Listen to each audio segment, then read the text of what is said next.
আসসালামু আলাইকুম দর্শক শ্রোতাবৃন্দ, দ্য বিডি সান চ্যানেলে আপনাদেরকে স্বাগতম ও শুভেচ্ছা। আজকে আপনাদের সাথে আলোচনা করব আমরা বাংলাদেশের বাঙালি জাতিরা আসলে চিল্লাচিল্লি রাজনীতি পছন্দ করি। জোরে জোরে বক্তৃতা না দিলে আমাদের কানে ঢোকে না। তারপরে এটা শুধু রাজনৈতিক নেতাদের ক্ষেত্রেই নয়, এটা আমরা দেখছি যে মিলাদ মাহফিলে হুজুররা চিল্লাচিল্লি যদি জোরে জোরে বক্তৃতা না দেয়, ঠিক বলেছেন কিনা এইসব বড় বড় সাউন্ড না দিলে, আরও জোরে বলেন এইসব কথা, মানে এটা আমাদের রক্তে ঢুকে গেছে। বাজে অবস্থা। ইউরোপের আমেরিকার রাজনীতি ভাই এইভাবে দেখেছেন আপনারা, তারা কত ঠান্ডা মাথায় সুন্দরভাবে ঠান্ডা বক্তব্য দেয়, সবাই ঠান্ডা মাথায় শুনে। আর আমাদের দেশের এই তথা ভারত মহাদেশেও, ভারতীয় উপমহাদেশেও একই অবস্থা। তাদের ওই নোংরা রাজনীতিটাই আসলে বাংলাদেশের রাজনীতিতে ঢুকে গেছে। কারণ এই অঞ্চলের রাজনীতিটা হচ্ছে হরতাল জ্বালাও পোড়াও চিল্লাচাল্লি রাজনীতি। আসলে এই অঞ্চলে আমরা শিক্ষিত যতটা হয়েছে, কিন্তু আসলে সুশিক্ষিত হতে পারেনি আমাদের বাংলাদেশি বাঙালিরা।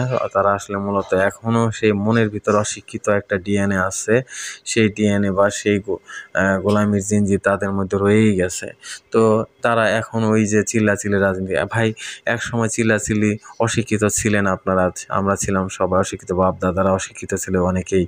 তা তারা তখন চিল্লাচিল্লি বক্তব্য না শুনলে, শেখ মুজিবুর রহমানের সেই জ্বালাময় বক্তব্য জোরে জোরে আওয়াজ না করলে তাদের ভালো লাগতো না, তাদের গায়ে জ্বালা ধরতো না। তো এখন তো ভাই সেই যুগ নেই। দেশ স্বাধীন হয়েছে, আপনার ঠান্ডা মাথায় বক্তব্য দেবেন, ঠান্ডা মাথায় কাজ করবেন, এটাই নাম দেশের মানুষের আশা করে। যেমন জিয়াউর রহমানও দিতেন, এরশাদ দিতেন। তবে বঙ্গবন্ধু শেখ মুজিবুর রহমান আন্দোলনের মাধ্যমে আসেন, তিনি জনগণকে সে উৎসাহিত করার জন্য সেই রকম জ্বালাময় বক্তব্য না দিলে, বজ্রকণ্ঠ না দিলে মিলতো না।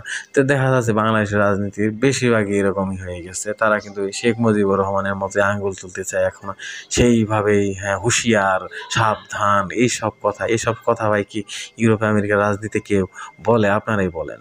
তো এই অবস্থা হলে তো দেশে, মানে আপনি এক দলকে হুমকি দিয়েছেন, আরেক দলকে হুমকি, এই হুমকি ধামকি দেশ স্বাধীন করেও যে হুমকি দামকি রাজনীতিতেই থাকেন, তাহলে আর আসলে কি হলো? আমাদের কোনো কি লাভটা হলে দেশের স্বাধীনতা, সেটাই ভেবে হয়ে যায়। তো মাঝে মধ্যে এখন এনসিপিকে নিয়েও একটা আশা ছিল যে তারা হয়তো সুস্থ ধারা রাজনীতি করবে। তারাও দেখা যাচ্ছে সেই চিল্লাচিল্লি বক্তব্য, জোরে জোরে বক্তব্য না দিলে, ভাই ঠান্ডা মাথায় তো কুল ব্রেনেও কথা বলা যায়। হ্যাঁ, কিন্তু বাঙালি জাতিরা, আমাদের বাংলাদেশি বাঙালিদের, এদের কিন্তু খারাপ। তারা কিন্তু একটু জোশ পায় না। তারাও সেরকম জোরে জোরে বক্তব্য না দিলে কিন্তু জোশও পায় না তারা।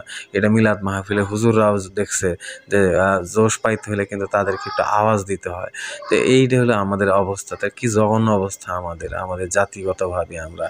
তো আপনারা দেখেন এই রাজনীতি, নোংরা রাজনীতি, চিল্লাচিল্লি, হুঁশিয়ার, সাবধান, হ্যাঁ, জ্বালিয়ে দাও, পুড়িয়ে দাও, এগুলা নোংরা রাজনীতি ছিল ব্রিটিশ কালে। তাদেরকে তাড়ানোর জন্য এক সময় এটা করা হয়েছিল, ভারত ছাড় আন্দোলনের সময়। তো এই জ্বালানো পোড়ানো হয়েছিল, সেই জ্বালাও, আগুন জ্বালাও, ধরিয়ে দাও, কী সব আজে বাজে অবস্থা। এই ধরনের রাজনীতি কি এখনও কেন থাকবে? এখন আমরা শিক্ষিত হয়েছি, দেশের মানুষ শিক্ষিত হয়েছে, সেই ধরনের শিক্ষিত বক্তব্য হবে, ডিবেটের মতো, বিতর্কের মাধ্যমে, প্রতিযোগিতার মাধ্যমে নেতা বাছাই হবে। তা না হয়ে হ্যাঁ, ছিঁড়ে ফেলবো, ধরে ফেলবো, মেরে ফেলবো, এইসব কথা দিয়ে রাজনীতি হয়, খেলা হবে, মজা হবে, কী সব শুনি। তো যাই হোক, এখন আমার এনসিপি নিয়ে একটা আশা ছিল, সেখানে হাসনাত একটু যাই হোক সৎ, কিন্তু সে অধিক গর্জে ওঠে, তর্জে ওঠে, এগুলা কিন্তু ভাই পছন্দ না। হাসনাতকে আমার অনেক পছন্দ, কিন্তু হাসনাত দেখা যাচ্ছে আকারে কিন্তু তেজ দেখাইলে কেমন। এই শেখ মুজিবুর রহমানের সাথে সবসময় শেখ মুজিবুর রহমান একটা পর্যায়ে ছিল, সে তখন গর্জন না দিলে দেশের মানুষ বলে। এখন তো শিক্ষিত ভাই, দেশের মানুষজন শিক্ষিত, আপনারা শিক্ষিতভাবে বোঝান। আপনার এনসিপিতে কিছুই করতে পারলে না।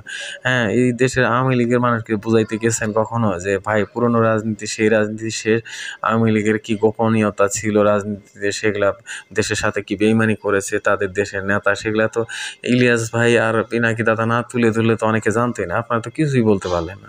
দেশের মানুষকে ভক্ত করতে পারেন না, বরঞ্চ তাদেরকে চ্যালেঞ্জ করতে যান। আপনারা মানুষকে চ্যালেঞ্জ করে তো ভাই রাজনীতি করতে পারবেন না। নাহিদ ভাইকেও বলতেছি, নাহিদকেও বলি, তারপর আব্দুল হাসনাতকেও বলি। তো এরা যদি তার সার্জি যাই আছে, এরা মনে হয় ভাব এসে গেছে অনেকেরই, আমরা দেখতে পাচ্ছি। ভাব নিলে তো রাজনীতি করতে পারেন, তাহলে তো আগের মতো হারিয়ে যাবেন। মানুষ আপনাদেরকে দিয়ে নতুন কিছু আশা করতেছে, পরিবর্তন আশা করতেছে, কিন্তু সব আপনারা জানি টাকা পয়সার কারণে বাংলাদেশে গুন্ডামি মাস্তানি করে অনেকে রাজনীতিটা টাকা হয়ে গেছে। আপনাদের টাকা না হলে আপনার অবশ্য রাজনীতি টিকতে পারবেন না। কিন্তু হ্যাঁ, জনগণ আপনাদেরকে সাপোর্ট আপনার চাইলে দিবে, কিন্তু আপনার নোংরামিতে নাইবেন না। আর চিল্লাচিল্লি রাজনীতি ভাই করেন না, এটা আমি ব্যক্তিগতভাবে খুবই অপছন্দ করি।